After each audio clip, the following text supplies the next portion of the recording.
You can link whatever you want.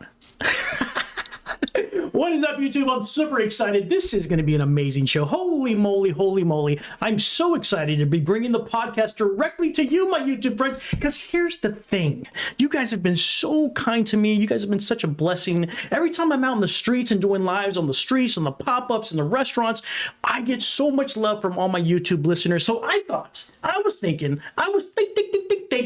why not bring the podcast show directly to you? Bring it to you first, not second, not third, first here on the YouTube channel. I'm super excited for that. What is up, YouTube? We call ourselves the Juice Gang. This is a community of friends. And a lot of times, if you haven't watched the show before, this might be your first time. Let me slow down. This might be your first time. What if you've never seen this show before? This is the Race Plays Radio Show. We're all about passion here. Whether you're an artist, whether you're a painter, whether you love making art on a freaking plate in the kitchen, you're all about passion, baby. Passion is your thing. Passion is my thing too. I want to know what passion you have, and I want to know why it is you do what you do, and then get your true story. Get down to the core of why it is you do what you do, and all that stuff about your passion. That's what the show's for. But here's the thing. We're going to do a little something different today, because I want to make sure, right off the bat, I want to start a foundation. Besides having all the artists on the show and doing, all the crazy stuff that we do on the Race Play Show, I want to make sure that my Juice Gang is taken care of. I want to make sure that you have resources that are going to help you. If you're struggling, you might be struggling with depression. Right now, you might be struggling with drug addiction. We want to be able to help you, and I'm going to be able to help you in a few minutes here. My friend Don Dominguez is here. Yes, ladies and gentlemen, Don Dominguez is here. She's been on the show before. windowsofhopecounseling.org is the website you're going to want to follow. Now, that is difficult for you to remember. You're not going to remember that. Here's what you're going to do. Exclamation Windows. That's simple. Exclamation Windows in the chat. You type that in the chat, it's automatically going to pop up, windowsofhopecounseling.org. Hit that in the chat all day long, my friends. That's where you're going to get help. Let me show you what it looks like. Here's my screen. This is what the website looks like. windowsofhopecounseling.org. You can go to the website, you're going to click on contact. It's immediately going to ask you for your name, your phone number, and someone's going to reach out to you. A therapist is going to reach out to you right away and get you the help you need. You could be going through all kinds of stuff, and I want to make sure I get that off the bat right away, because while we go along here, if you're struggling right now, if something's going crazy right now, jump on the website and get yourself some help. windowsofhopecounseling.org. Hit that up. Cool. It's going to be awesome. Boom, boom, boom. Look at the hearts in the chat. Love it. We're going to shift over like that. Fantastic. And we're back. Holy moly. The thing about it is, it's crazy. Switching over to you to do everything from Twitch over to you. This is nuts, but everything's working fine. Look at the camera. Look at how beautifully. Don Dominguez is here, ladies and gentlemen, in studio. Windows of Hope Counseling. It's going to be amazing. Don, welcome back, my friend. Thank you. Thank you for coming to this crazy show again. Yes, I'm excited. Awesome. I'm super excited to have you in the studio. Last time we did it on stream, and we're streaming now, but last time we did it where you were in your counseling office there in Long Beach. Were you in Long Beach? Long Beach. Long Beach is where the office is at. Now she's in studio. It's going to be awesome. It's going to be an awesome show. We're going to talk about some crazy stuff here. Again, I want you guys to hit, there's the website. If anything comes up. Also, by the way, if you're experiencing some kind of psychotic episode, you think you're going to hurt yourself, blah, blah, blah, don't just start chatting crazy stuff in the chat.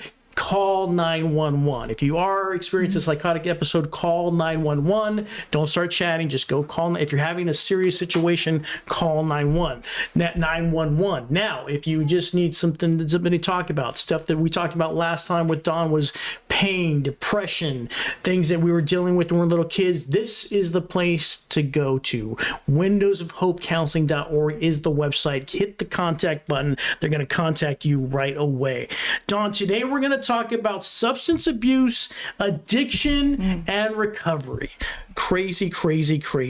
It's a great topic, and I think one, if I'm not mistaken, one kind of leads to the other. In my experience, in my little experience with it, it's kind of like a step, like a ladder. It's almost like you first thing happens is you start to experiment.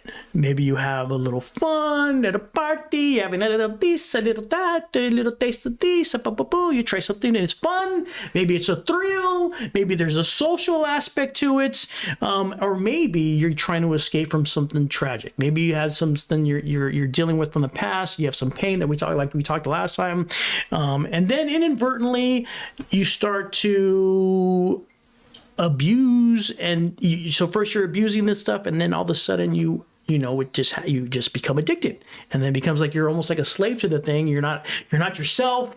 You start acting crazy. You're not yourself. Now it's a situation where it's like it's not you anymore. It's the substance. It's working in your brain, changing things chemically. I'm assuming next thing you know, you're stealing Anthony's TV from the from the living room. You're trying to pawn it off at the pawn shop and all kinds of stuff. And I'm telling you from stories that my cousin tried. One of my cousins, not Anthony, but one of my cousins tried to steal their parents' TV. So this stuff gets a hold of you, and it happens so quickly you don't even know. And especially today with the opioid thing that's happening right now with the fentanyl, these things are so highly addictive. But next thing you know, one day you have a back pain, and then you're taking little pills, and then something's not working, and then they try the opioids, and then next thing you know, you're completely addicted, and you're freaking trying to jack stuff from CVS, or you get into, you're at a party, you start a little something, you thought it was Coke, and there's fentanyl in it, and kids are dying. A milligram of this stuff, I heard, a little tiny bit of this can kill you, kids. So this is some serious stuff. You don't want to get messing around with this stuff. The stuff they're mixing in the drugs these days are too much. It's a big tragedy, right? It's a tragedy, Jessica. It's a tragedy all over America. It's a tragedy all over the world. People are dying. Every one of you probably knows somebody or heard of somebody who's been affected by this fentanyl situation, by this opioid thing that's happening. It's like a pandemic of a drug addiction thing happening. So there's a lot of stuff to talk about here, and there's a lot, and before, I'm talking about death, I'm talking about jail. Sometimes that's the only, sometimes I want to get serious. I want to be serious about that. You can die. Number one, you could end up in jail. So many things can happen to you, but we also want to get to the point in this conversation. We'll talk about the hope, and how you can get hope is windowsofhopecounseling.org. We're going to talk about that with Dawn today. Dawn, let's start off with substance abuse. Let's start right there. I figured, I loved it when you guys reached out to me. You said, I want to talk about substance abuse. I want to talk about, addiction. And I want to talk about recovery. Those three things is exactly what we're going to talk about. Why is it that to me, I was like, oh, addiction, substance abuse, you're obviously, if you're addicted to something, you're abusing the substance. Why do you like to differentiate those two things? Addiction and substance abuse? Exactly. Why do you like to differentiate substance abuse and addiction? Substance abuse is how we would define it medically, right? We have like medical definitions of what substance use, substance abuse, and substance dependence, right? I'm gonna take some notes. Now, addiction, a lot of times when we're talking about addiction, we talk about 12-step and what people call kind of the common way that people talk about addiction. So that's kind of the difference. So the reason why we reached out and thought that substance would be a good one to talk about is because a lot of the people that we know that are in recovery have been passing around the one that we did last time. So we thought, well, let's talk about that specifically. But that might be a good thing to talk about. So the last time that you came on the show, people started sharing the show, sharing what they learned, some of the big are the amazing ideas that they have there at the counseling center. Right. Yeah. Some of the people that were specifically in treatment for substance were passing it around. Oh, really? Yeah. Holy moly. So we thought, well, let's talk about that, right? Let's talk about substance and what's happening for people. And so I think that it's a good one to talk about so that people understand. When you were describing, you try it at a party, right? Yeah. Almost all kids that I talk to have tried it at a party. Ooh. Right? There it is. But if you have something deeper that's going on for you, some kind of trauma that's happening at the time, or you're maybe more susceptible to having an addiction issue, now that felt really good. How many people have tried Coke and been like, nah, not that. That doesn't work for me. Right. Or tried weed. Oh, I was paranoid. Well, they don't get connected to that when they try Xanax or they're into alcohol. So the substance that you pick, the one that you get really excited about or the one that works is the one you use more. Yeah. So the frog in the pot, That's interesting. right? There's a lot of, you could, don't recommend it, but what they're doing is they're trying the market. So they're trying the beer. Beer might work. Like for me, alcohol was fantastic. I love that. That worked for years. Up until 17 years ago, that worked fantastic for me. But then weed, of course, it was chill. Like we're musicians, we're chilling, playing reggae music. Think. So the weed's working good, mellowing us out. But then it gets into, like you said, you try some different things. You try some speed, and I think you're absolutely right. There are people that will try it, and it's a lot of it's peer pressure, right? They're at a party and with their friends, and they're like, oh, everybody's trying it, not to be like ridiculous, but that's exactly, it sounds dumb, but that's exactly what happens. You're with your friends, you're hanging out, you're partying, and then they're like, try this out.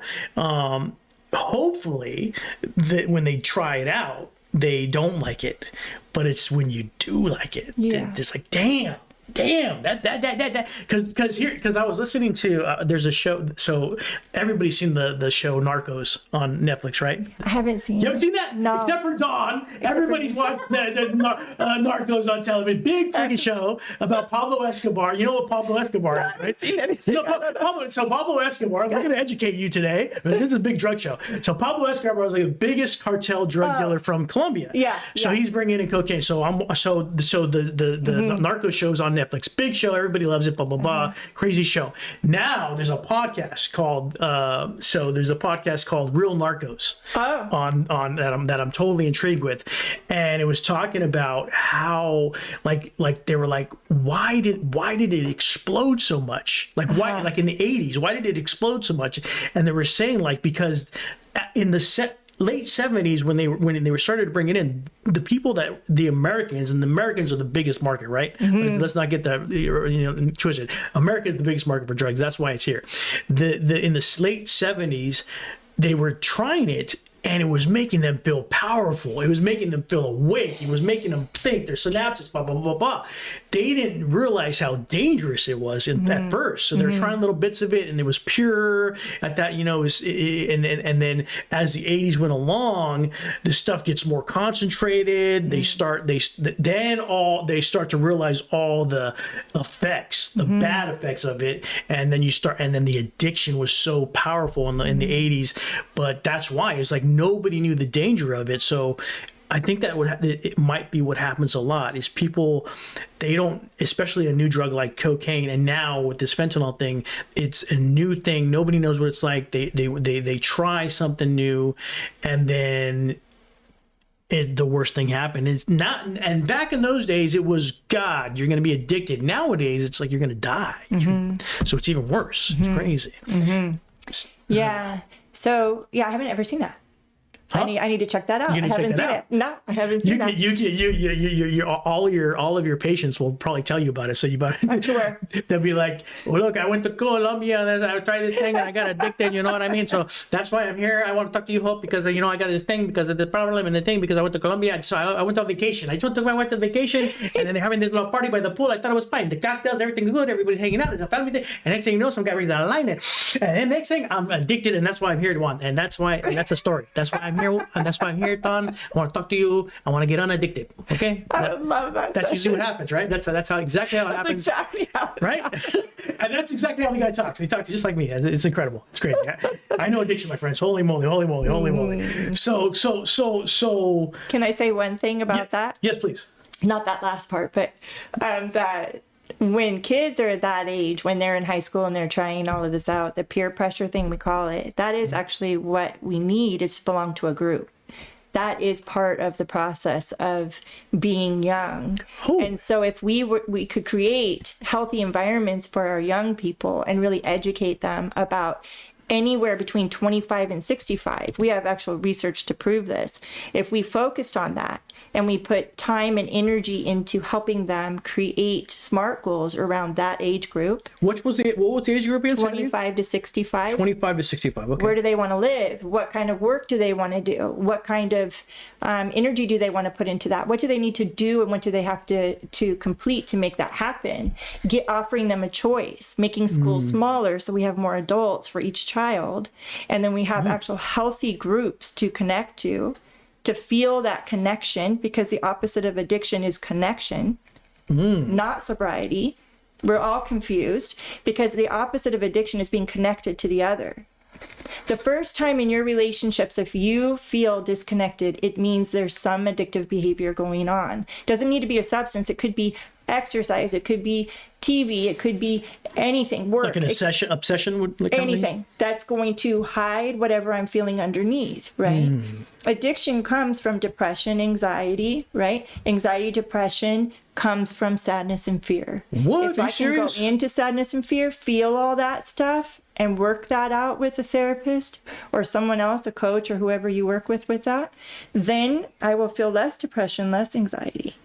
Holy freaking moly. Then I won't need the substance or the exercise or the, I mean, we all need exercise, but too much of this and that to hide from my feelings of sadness and fear. Damn. Holy moly. She's blowing my mind. I hope you guys are enjoying this. Put some hearts in the chat if you put some fires in the chat. This is incredible. This is light bulb popping type stuff. There's so much to talk about here. I didn't even think about that angle, is like there's you don't think about that when you're a kid. There's good groups and there's bad groups, and parents think about that. Us parents, we were like, dude, we know, and I know from experience, there's good people and there's bad people. Kids just know they're hanging out with kids, other kids. They don't know if the bad or not. They're just like, oh, this is interesting. Here's an example. I'll give you an example. It's 1991, late 1991, coming into 1992 school year. We're in the locker room gym. All the football players are on one side. All the stoners are on the other side. Now, I just discovered, see, this is what counseling does. I just discovered my path. There's a road, there's a crossroad, ladies and gentlemen. Instead of going to the football players, I went over there to the stoners, because I was like, what are they talking about? They're all secretive. Right, we're going to meet by the bushes, by the Del Taco. Or blah, blah, blah. Like, what are you guys talking about? That interested me, right? So it's 100%. I always tell my kids, like, you are the sum of the 5 people that you hang out with, right? So, like, if 100%, it's who you hang out with. If you hang out with the chess team, hang out with the chess team, kids, because those guys are pretty fine. Those guys are usually all right. The math guys, those guys are fantastic. They're going to build computers and stuff like that. The computer guys, go with the computer guys. Don't go with the stoners and the surfers like I did, because you're going to end up, remember, trying to learn stuff. And so it's 100%. Like, what you like, and what's cool about it though is there's still hope. If you end up addicted, and if you end up going on the wrong side like I did, you can change the group that you're around. You can get a group that supports you, that does positive things, and we're going to get into that with recovery when we get to recovery. But I love that, Dawn. I love that fact about the thing that got you hooked, which is the people, could be the thing that turns it around for you and gets you unhooked and get you into the recovery side of things. Yes, and I want to speak on the bad and good people. Is that okay? Yes, please. Yes. I want to invite you guys all to an idea. And that is that maybe people aren't good or bad, but maybe we've learned some ways to survive. If I'm having a feeling and I don't know how to be with my feeling, I might not be comfortable. First of all, if I don't come from football players and I don't come from chess players, which I did not.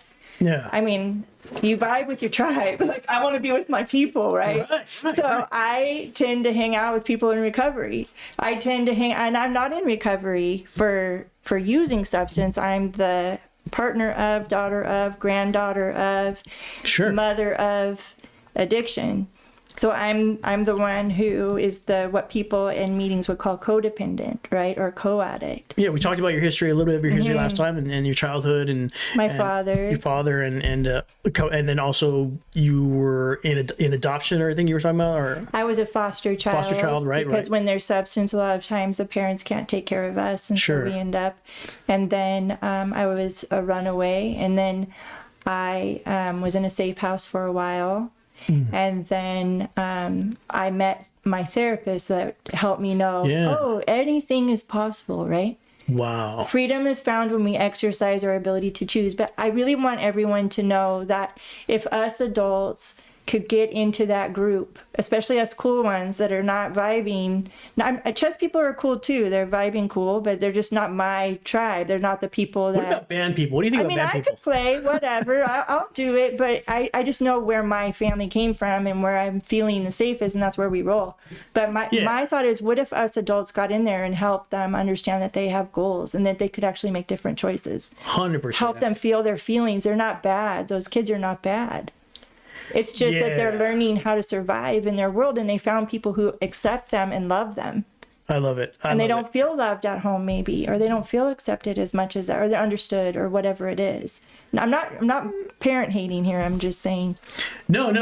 It's great, and that's why I love having Dawn on, because I can give you the basics. Like I can only my vocabulary only goes so high, but I give you like those people are bad, those people are good. That's how, and that's how you guys talk. So that's what I'm talking. But that's why we have professionals come on, like Dawn Dominguez. She's getting it down to like nitty gritty and what is really happening here. We're talking about people that have choices. Now they either go down one route, they go down the other route, and it's 100% right what you're talking about. When somebody has a choice, when somebody's told you're so good, you can do whatever, like the freedom of choice that she talked about. I was listening to Gary Vee early about a couple hours ago before we started the show, and he was talking about he's a subject of his environment. He's a subject of growing up in the East Side, having a mother who was super positive to him, super encouraging, and then also coming, and he talked about how they lived in Russia when he was young, being an immigrant coming here, that kind of striving and that I think that immigrants have, the hard work ethic that they show.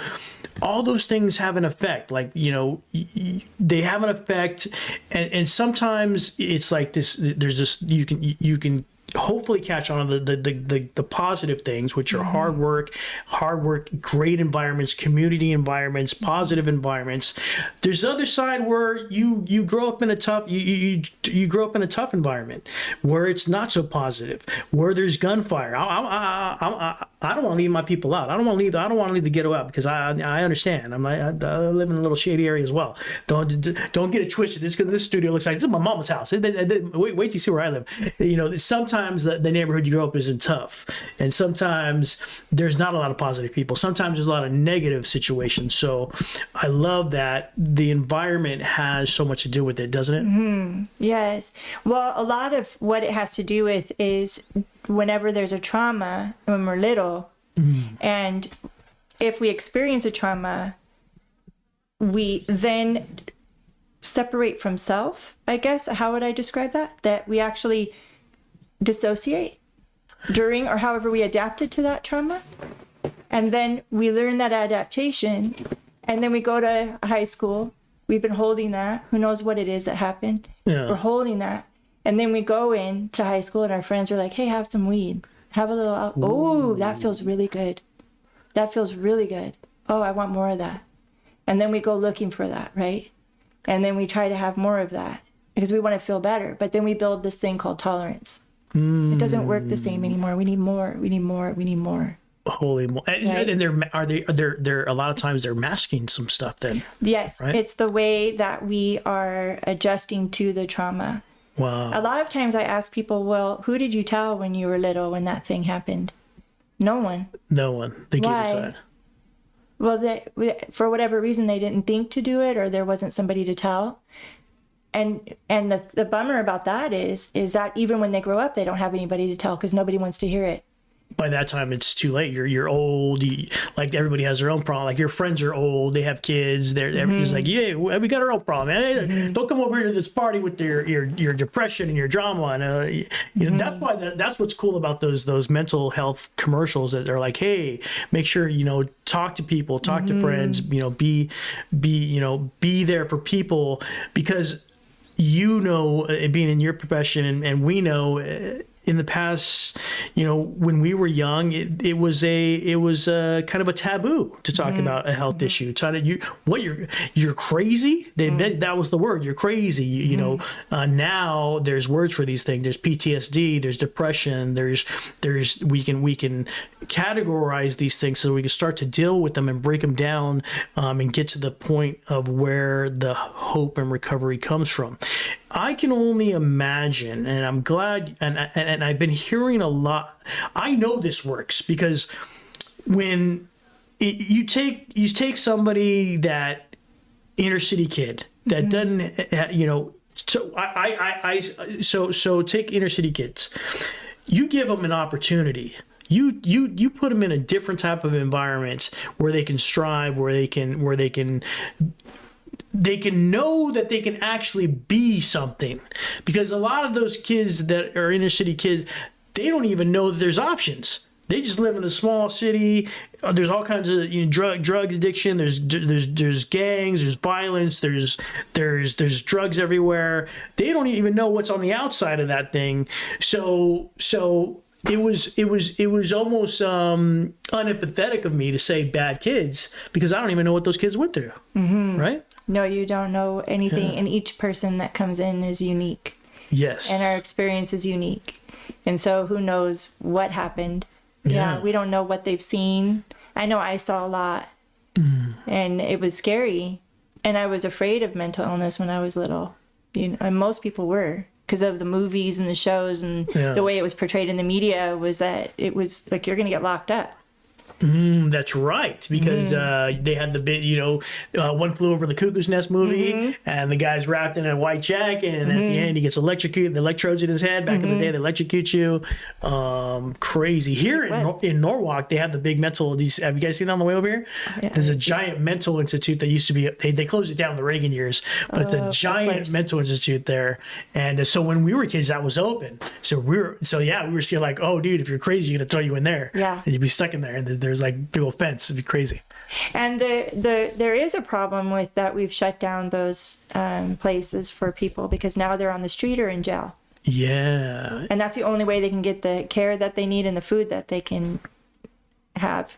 We had a really cool experience the other day. We toured a psychiatrist's office, and he said to us, those people, a lot of people that are on the street in Long Beach, they're just looking for their next food. They can't even put their money together to go to psychiatry or get the help that they need or therapy, right?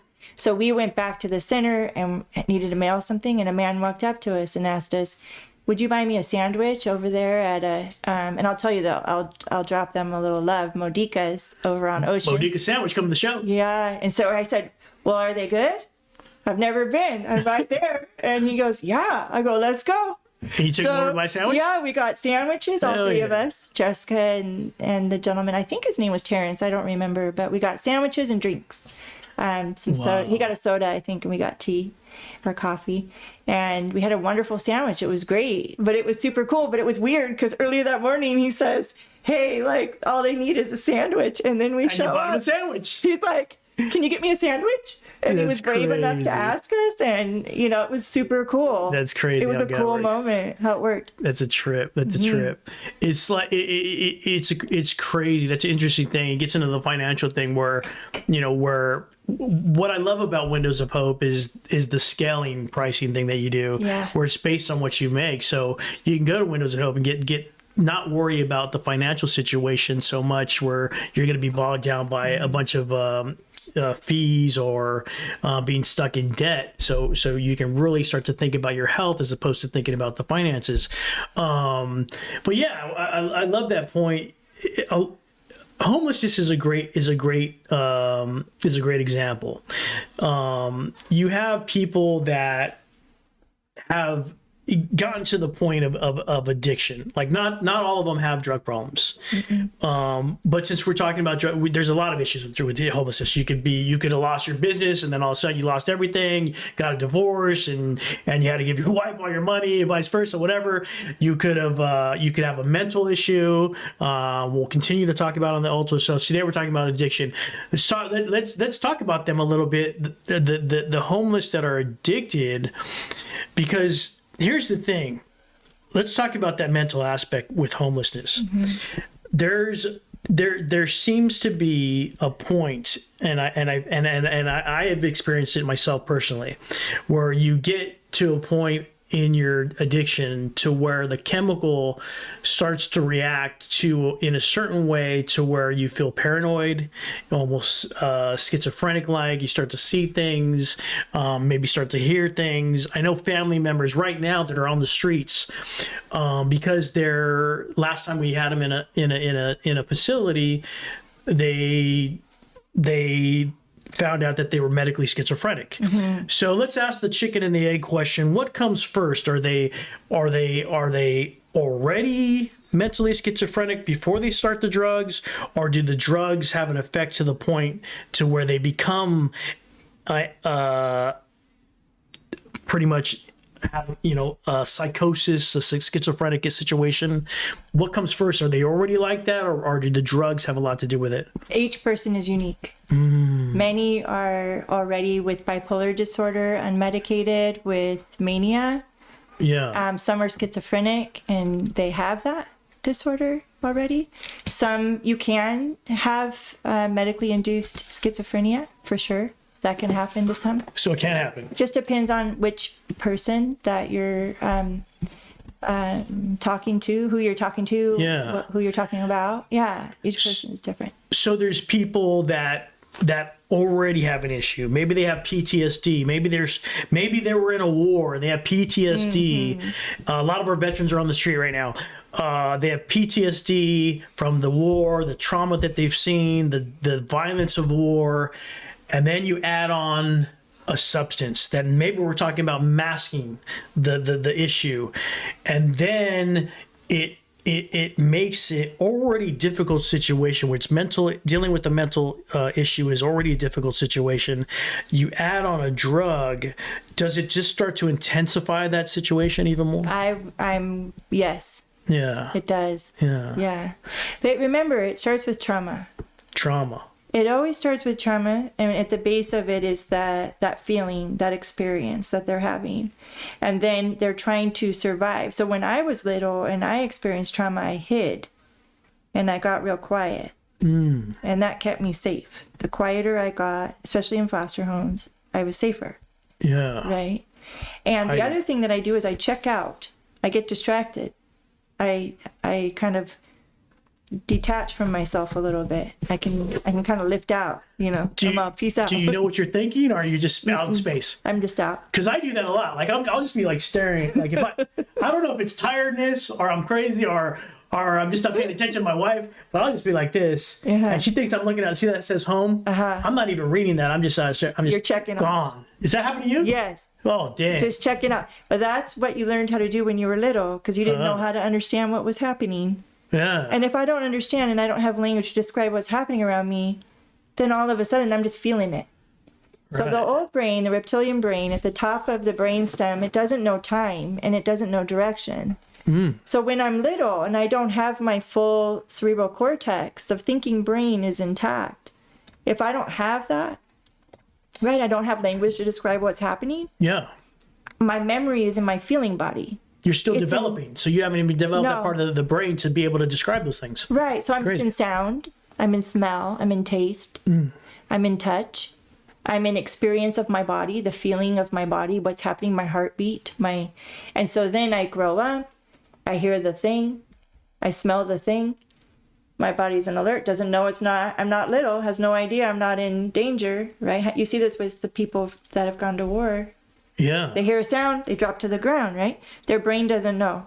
Because this shuts people, down. Like, when they're like going crazy like this in the air, like on the street, weird, they're crazy, but they're actually seeing something. Yes, they are. They're experiencing something. They are. Right? In their mind, they're experiencing something. They're afraid and they are experiencing something. So we always want to be kind, but we also want to be safe. Yeah. So because things are misunderstood. No, but I just want people to understand that because I've read that. I really want to get that message that, like, when somebody's, that dude's crazy. He's like punching the air. Like, that's not funny. Like, he's actually experiencing some sort of he's in a fight. If he's punching or if he's acting, if he thinks he's like turning a bicycle or riding a bicycle and he's walking, he's really in his mind. What he's going through is he's riding a bicycle. It's really happening for him. It's real. It's real for him. Yes, right? it is. Yeah. And so I think what's important to point out with that in particular is that there was an original trauma. I adapted to that trauma when I was little with all of my resources that I had. So I'm beautiful that I could do that, and I survived, right? That's our survival Right. Aspect, right? Yes, exactly. And so we don't ever want to call that part of us bad or dislike a part of us. We want to love that part. And we also want to help that part know, hey, I'm here now. Yes. I go back, I get her. I put her on my lap. I hold her. The little girl's with me. Heck So yeah. I'm good. I love She's it. with me. That's why I love Dawn's style. She's talking about loving those parts of you that me may not. When you wake up tomorrow, you'll be like, no. When you wake up today, you're like, no, I hate that part of myself. But guess what?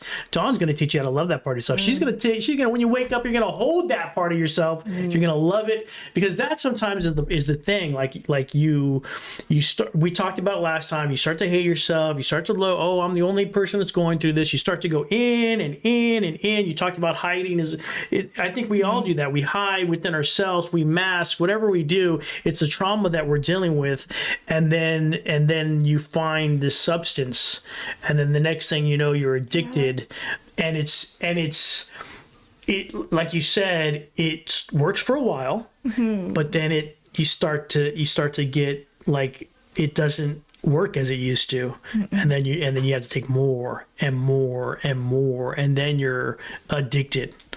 It's your best friend. When I talk to people, it's their best friend or their lover that betrays them. Because I'll say, oh, only one time this happened when I was drinking, or only one time this happened when I used.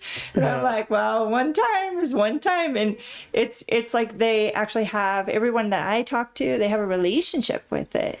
And so I want to love that with them and say, we have to say goodbye. We just have to say goodbye to. Are you breaking up with weed? Is that what's happening? Breaking up with weed. You're breaking up with weed. You're breaking up with heroin. We're breaking up with cocaine today, ladies and gentlemen. Right now on the Race Play Show, you're breaking up with all those ladies of sauce, the cocaine, the weed, the heroin. Or men. And the what? Or men, because there's women. Or men, yes, men. You're breaking up with those substances. Let's not. Yeah. They don't even have a pronoun. They're just substances. All right. They're the things that you should not do. You know, and it happens though. It happens so. What do you think? What do you think it is that? Is it chemical? Is it background? Is it genetics? What do you think? Why do people pick one thing over another? Oh, that's a really good question.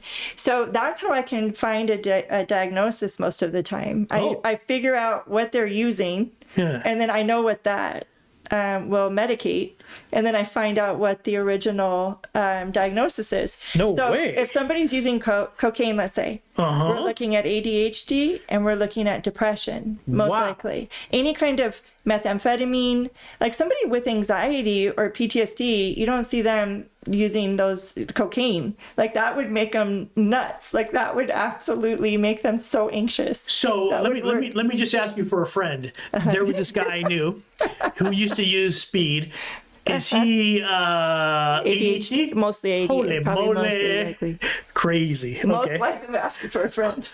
Wow. Most likely ADHD. Dude, I could have met you years ago in the 90s and it would have been good. We'd have no problem. But I'm learning to love those parts of myself. Don't worry. Yeah, we're laughing on that now. So here's what back in the 80s, We're gonna go through all of them, so don't forget. We're gonna go through all those drugs. Okay, we will. We'll do it. I want to go through all of them. I just want to say something about ADHD too. Is that some believers?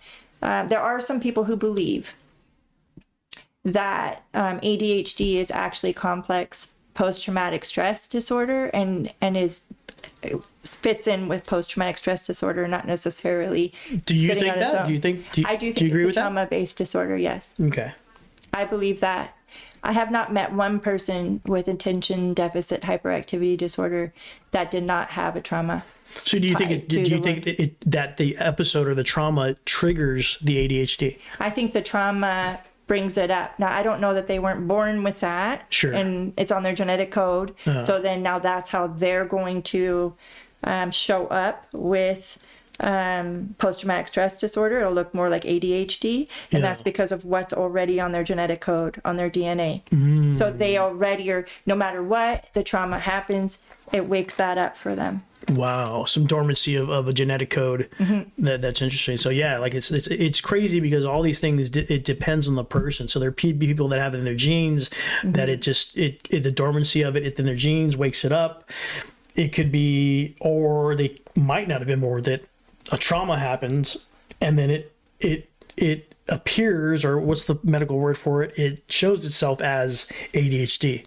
Yeah. Right. So they present as their symptomology presents like ADHD. Right. Yeah. Right. But it's at a time something happened that we can actually pinpoint and we can talk about and we can help give it a voice to speak. Amazing. I should have found you a long time ago. Anyway, let's move to weed. How about weed? What problems do we got with weed? Weed could be ADHD. I see a lot of people with it, and then ADHD. It could be anxiety. But a lot of people with anxiety, it depends on which weed they pick, because some of it is a little bit more of a stimulant, and some. But did it change? Because when I was doing weed, it was mellow yellow. Yeah. Everything was cool, and then and then by the time it was like 96. Stuff started getting so potent and crystally, THC, like you give it to your friend and they'd be like, I'm like, how can you get paranoid on weed? He's like trying to jump out the window. What are you doing? Like it changed at some point. Where did they add chemicals? What happened? Am I not hip? What's going on? Well, I think that I don't smoke. So Anthony can bring it. I don't smoke, so I don't know. I don't have a ton of knowledge on what's happening where you purchase this or who your grower is. But what I do understand about that is that there's different weed for different types of people. So if you're having depression, there's weed for you. If you have anxiety, there's weed for you. And there's different levels of there's THC, and some people just like CBD, and some people can handle that with a little THC. Yeah. So what I understand about that is that it depends on which weed you buy.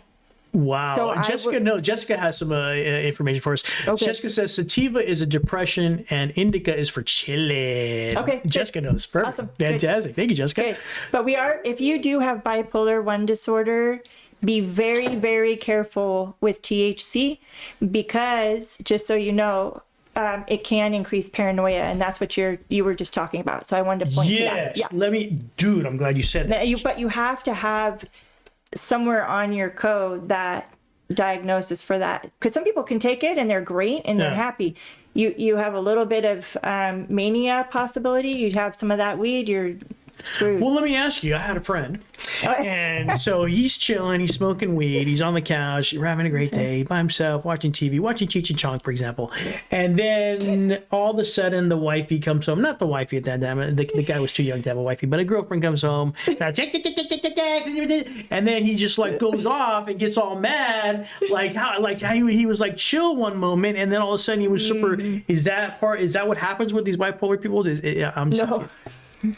No. No. Okay. I'm just curious for a friend. That was good. Okay. No. Okay. So let's move on. That's just true anger and it's just true reaction, anger. Though. So that's a normal reaction. That's pretty normal. So that friend of mine was not bipolar. No, that wasn't bipolar. Thank you for that. That's a medical person that just said that. That friend was not bipolar. Thank you for that. Okay, let's move on. We went through coke. We went through weed. What else? Alcohol is a depressant. That's a depressant. So probably post-traumatic stress. Some ADHD people obviously like it too. What's interesting about that, though, what's crazy is that it's a barbiturate, right? It's a downer. It's a downer. Alcohol's a downer. So what's crazy is like you're drinking socially, everything's cool, and then what's funny is like so here's a couple of situation that could happen. So you're drinking, fine, everything's cool, and then all of a sudden you become an alcoholic, you get stuck on. That's one situation. Here's another thing where it's interesting that a lot of people that are depressed will go to alcohol, and get to worse. mask it, and then alcohol makes it worse. After. So it's not until they come down off the alcohol that they're worse. Not usually when they're drinking. Some people, yes, but usually the alcohol works for a minute, and then as you start to come out of your high, you go down even further than when you started. So I didn't even think about it. It's much like any other drug then. Yes. It makes you happy when you're on it. Yes. And then you come down. It's a downer. Dude, I didn't even think about that. I mean, you probably remember. I mean, if you drank, you know. Yeah, dude, I would drink. I would be walking on water. Yeah. I talk to anybody. Blah blah blah blah. I can talk like this. You were drinking, do a show, go on stage, Yeah. you sing to anybody, play guitar, blah blah blah blah blah. But then you get home and then you're like, and you're sad. You're like sad. So it's crazy. So yeah. When you come into the office and we talk about, oh, I'm drinking too much. My wife says, or my husband says, I'm drinking too much, or I've got a DUI, or I've got 3 DUIs, or whatever it is, right? So we talk about it. Tell me about what was going on, and tell me when you started drinking. Yeah. What are we feeling right now? You know, what's happening inside? If that part of you, the part of you that wants that alcohol, what would he say to me? What would he tell me? What does that little boy want to say? When's the first time you ever felt like that? Wow. When you wanted to feel on top of the water. Yeah. You know, why do I want to get on top of the water? Why don't I already feel that way? What happened to me when I was little, that the very first time ever I felt that way, the very first time. And then we give that part of you a little bit of love, and then we come back out, right? And that's the most important thing, is that we're able to speak finally. Yes. We were never allowed to speak. Yeah, when you're a kid, you're told to shut up. But they're your still life. telling them, but they tell them different now. When you try to approach during recovery and you try to tell your parent and they start crying, or they start that kind of stuff, that BS, no. Like, even now, the adults can't talk to their parents. It's unheard of. Oh yeah, it's too late. They And call you're it like, that's too water late. power. No, like, but we need to be able to talk, and the little boy and the little girl need to say the thing that's on their mind. And the parent needs to hold that space. They a lot of times can't. And that's the problem. Yeah. So we find out even later that they still can't talk to them. Oh yeah. Well, you would think, like, because a lot of things, like, well, you feel guilty because they raised you, they put a roof over your head, they paid for your stuff. You're gonna now 20 years later, you're gonna complain about you lost your kickball, you know, whatever that trauma was. And so that's kind of like, that's. But there's where my big thought would be. traumas too. Yeah. And we need to be heard Yeah. for the big traumas too. There you go. You got to Yeah. be heard. Go see Don. Crazy. And I'm not parent bashing, because we love our parents. It's just that we need to learn we need to have someone to talk to. That's a lot of times who I am, right? The therapist. Oh yeah, 100%. It's all about, guys. I'm telling you, it's all about having somebody to talk to. If you can get it out, if you will feel so much better. If you can have somebody to talk to, of course you have your friends, but if you have a deep trauma, you're going to want to get some professional help. You're going to want to hit up windowsofhopecounseling.org. Jessica says, when people are heard, they begin to heal. Yes, exactly, Jessica. Great. Exactly. People begin to heal once they get hurt. Exactly, 100%. Talking about healing, can people, okay, wait, before we go to that. I have one more thing. Is it okay? Yes, please. So a lot of times we'll never get our parent to hear us. Either they're already gone or they aren't willing. And so the most important thing in session is to learn how to hear ourselves and give ourselves the thing we need. And that's what I'm really. So that's the second option, is if you can't get the parent to hear you, you're in a Mexican family. By the way, if you're in a Mexican family, you ain't talking to nobody. You even bring something up. Oh, we're gonna have the chancla. No, nobody talks in the Mexican family. That's the problem with the Mexican family. So the other option is to talk to yourself. Is that the other? Well, I'll help you figure that out. Help you figure it out. Yeah, how to Fantastic. do that so that you can hear. You can finally speak and say all the things. You're allowed to talk. We can yell at you? No. No, never yell at you. That would be be very able to. hard Dawn to is so do. wonderful. You would never want to yell at her. Oh my God. That's crazy. But that's therapy. Crazy. So that's good that there's another option, though, because like you said, the parent might be passed away. They might not be willing to hear you. They ain't gonna hear it because Theo, Poppy's already drunk already, so he ain't. Hey man, I'm gonna hear that. Hey, get out of here. I just gotta work. I'm gonna to have a beer. Get out of here, kid. You're 30 years old. You got a wife and kids. Come on, you're gonna talk to me about that. So yeah, I understand. Crazy. We missed heroin. Let's talk about heroin. Heroin, wow, that's a big one, huh? That and methamphetamine, right? I want to guess, and this is my just guessing. a lot of times the heroin addicts have a daddy issue. A lot of times. You found that? This seems to be my pattern. Am I onto something there? I don't know. A lot of times. Maybe those are the people you knew, you know? Yeah, a lot of time, a lot of heroin addicts.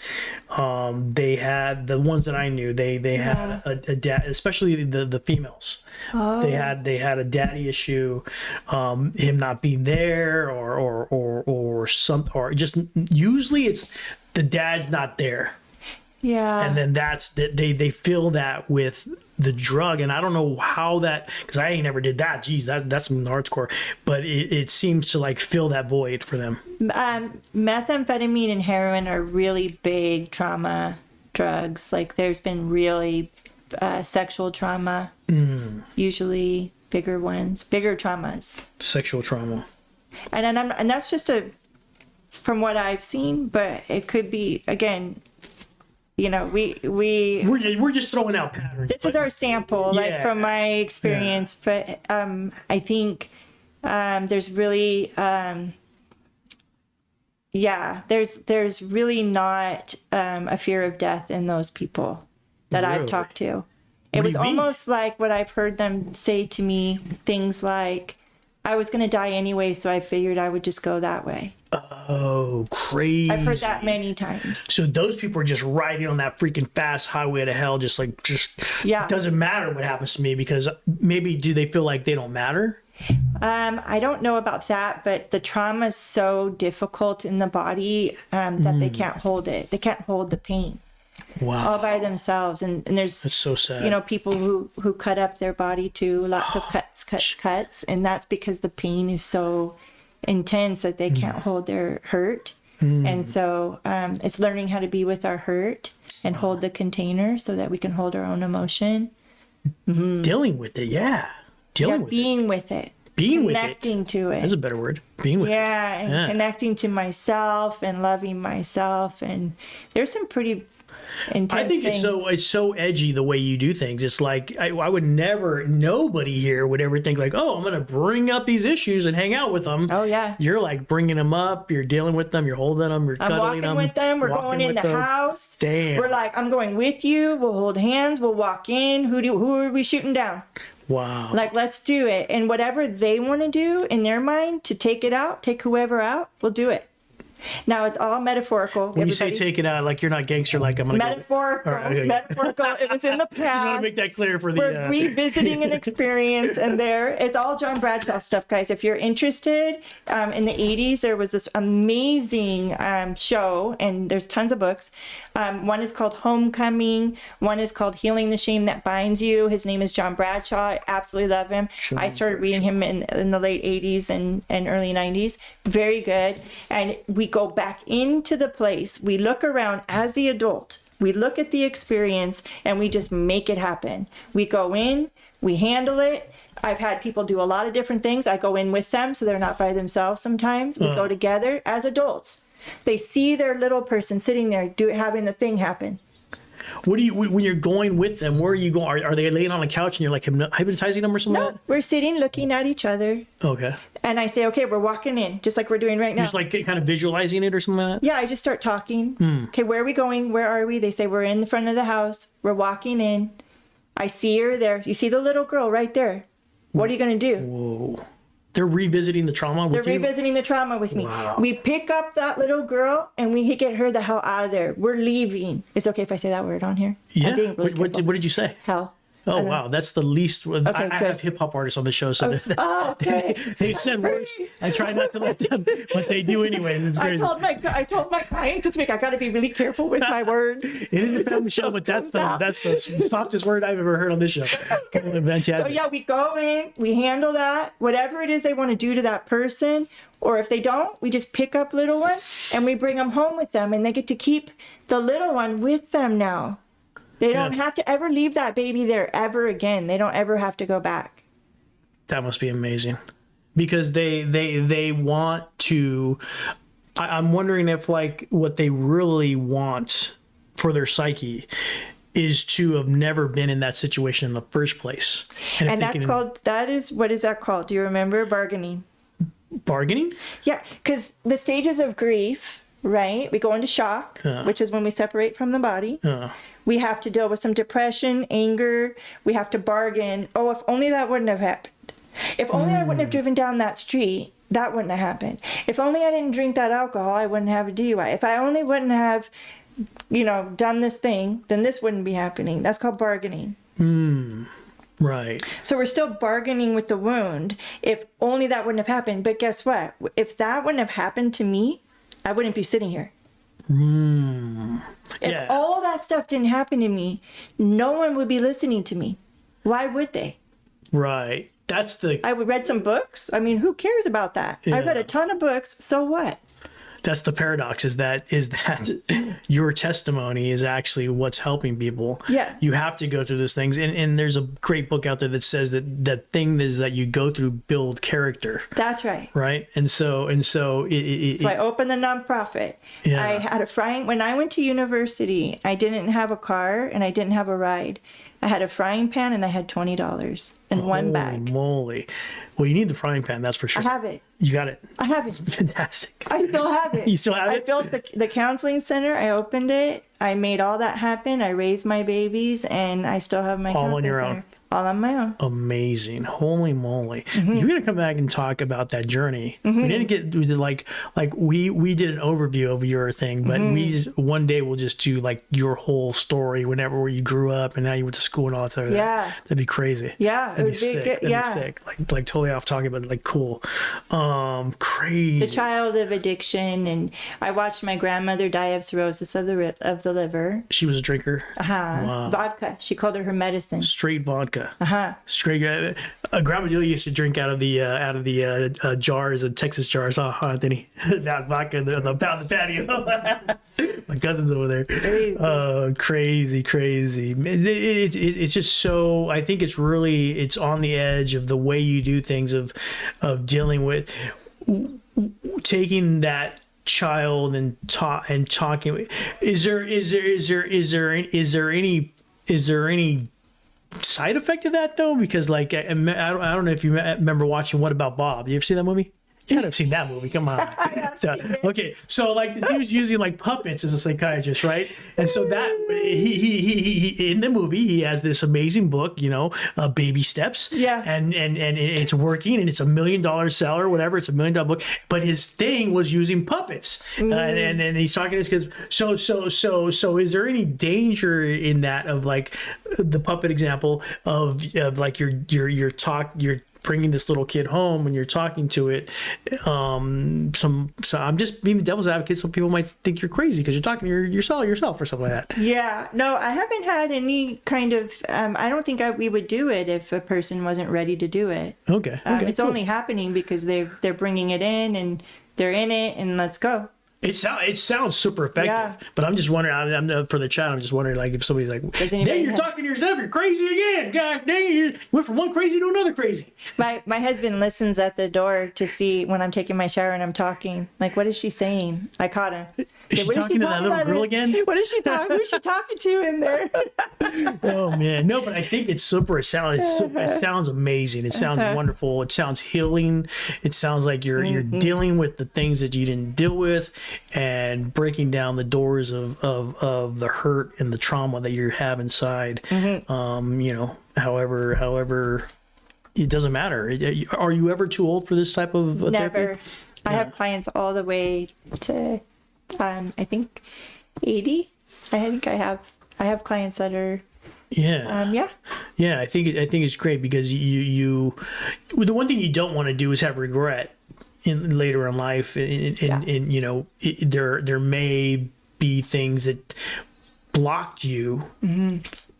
Some of these things affect, depending on the situation, but some of these things affect the way you move through life, the way the life choices you make, the business decisions you might make, the effectability of the way you handle business or different things or projects. These things that draw and pull on your mind have an effect, and especially with people with anxiety, who like me, I have to read a book I have to read a sentence like 3 times before I'm sure that that's what that said, because I'm like, I'm questioning what the thing just said, reading it over and over and over. Is that affects you? Like, so there's things that, so to be able to deal with that, it's pretty awesome. It's crazy. What about somebody? So that's somebody that you can deal with, that has the capacity to be able to deal with their trauma, to be able to talk to you one-on-one. What about the person that can't talk anymore? What's up, buddy? The dogs have to go out. So what? ADHD. Yeah. ADHD. Juice is going out. You guys know Juice Gang. Juice's dad's going out to take a pee. So what about the person who can't sit with you and have a cognitive conversation with you because their mind is... I'll give you an example of a cousin who took so much meth that the only thing he can do is go, ha, ha, ha. That's all he does. So can that person ever come back from that like pretty much gone? I have people that I've known people that have taken acid one too many times and their brain's gone. Yeah. Is there a way to, what do you do with people like, because they're not going to come to you, first of all. Their parents going to bring them, or their friends going to bring them. How do you do it with somebody like that? Where do you even start? With someone like that, usually they're in medical treatment more. But if they wanted to come and be with me, we might be in the sand tray. Sand tray? Yeah, we have a sand tray, and each object has a different meaning for people depending on who's holding it. And there's some archetypal meanings too, that we think about. Is it kind of like that Zen garden, the sand? It's different because it's more, they'll put the object into the sand and they'll position it where their brain needs it to position based on their experience. So I'm sure that they probably have those types of treatment for those people. So instead of verbally talking to you, they'll physically do something to represent what they're trying to communicate. Yes. Is that what you're saying? Yes. I don't work with that level of care, but if I know that at treatment centers they do things like dance and movement and sand. So that's more of like a serious medical issue. It's medical treatment. They're so gone, they need a medical expert to deal with all the cognitive functions. The synapses aren't connecting correctly, obviously, anymore. There's loss of brain function, and they're going to have to go through a whole journey of different type of recovery, a medical type of recovery. Yeah, right. And I it's not that they couldn't come if they were able to and they were benefiting from it. They could sit and they could participate in some of the treatment, but most of the time I have people who are not medically that impaired. So before that happens to you, Jose, come over and see Windows of Hope before you start not even being able to. That would be a sad thing. If you think about if you're a kid right now and you're listening and you think it's all fun and games and you're just trying some new stuff and blah, blah, blah, the guy gave you some funky baggy, whatever you're trying, and you think it's all fun and games, well, that might be the first and last time because your brain might be gone. Think about it. I'm talking about death earlier, but now I'm talking about losing your mind, being lawnmower man, my friends. You ain't even going to have a brain to talk anymore. You're not even going to be able to get this kind of help. Before that happens to you, get onto windowsofhopecounseling.org, get yourself some help. Holy moly. Let's go over specific recovery for people that are not on that medical situation. They have specifics. So first of all, they get on the website, they put their contact information, walk them through what happens. You get their contact information. They want to come see it, you or one of your staff, highly educated people in Windows of Hope, by the way.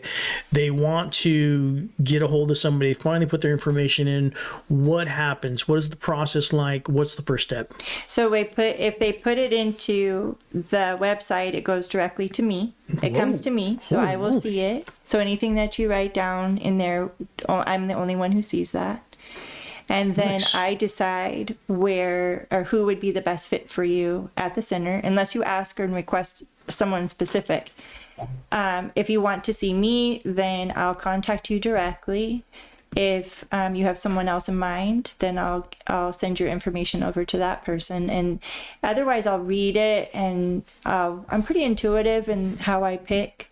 You'll kind of know what one of Yeah. your staff is good at this particular thing, and you'll kind of Yeah. divvy it out that way. Yes. Nice. If you want a male or if you want a female, because we have both. Yeah.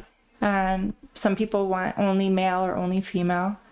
And then I'm there at the center too. So whoever you see, I'll be walking around. And, Nice. and then I supervise everybody at the center. So once a week, twice a week, I sit with everybody in a group, and they ask me questions, and I guide them through the cases. So I'm directly involved with all the cases.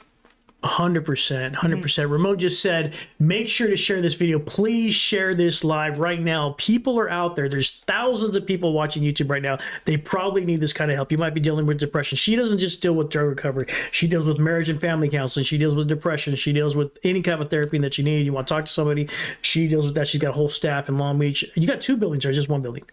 I have 2. I have one in Long Beach and one in Palm Desert. 1 in Long Beach, 1 in Palm Desert. If you're over there in Palm Desert, you're burning in the sun right now, get yourself some help. Marriage and family counseling, drug recovery. When you do so many different kinds of counseling, is there any type where there's no situation where they have to is there any overnight recovery with you? No, No. It's just there, just one-on-one One-on-one. daily therapy. And then if they need more outpatient help, we have people that we're in Oh, okay, you call contact that with. outpatient. Yeah, we can help with outpatient. We can also help with inpatient for referral. We also have a psychiatrist that we refer to in case you need that. Wow, there it goes. There's nothing missing there. You guys can, any level of therapy that you need is right there at Windows of Hope. Holy moly, holy moly. Amazing, amazing. Guys, exclamation windows in the chat right now. If you want to see the website, it's right there. Exclamation windows in the chat. The website's going to pop up. It looks just like this. Let me show it to you again. Behind every complaint is a wish. That's what it says right there. If you see that, you're on the right website. Click on contact us. You're going to get a professional therapist. You're going to get the help that you need. Drug abuse, depression, PTSD, anything that you need help with, you're going to be able to get help right there on the windowsofhopecounseling.org website. There it is. Put your name in. It's crazy. You hit the contact, you put your name in, they're going to contact you right away, and you're going to start the path to recovery. That's what it is. It's a path to recovery. It's a journey, and she's going to help you do it. My friend Dawn, thank you for coming back on. Thank you for having me and my field trip over here. Appreciate it. Absolutely, absolutely, absolutely. Amazing, amazing, amazing. I hope we do this every month. I think it's encouraging for people that need help. To have a resource like Windows of Hope is amazing.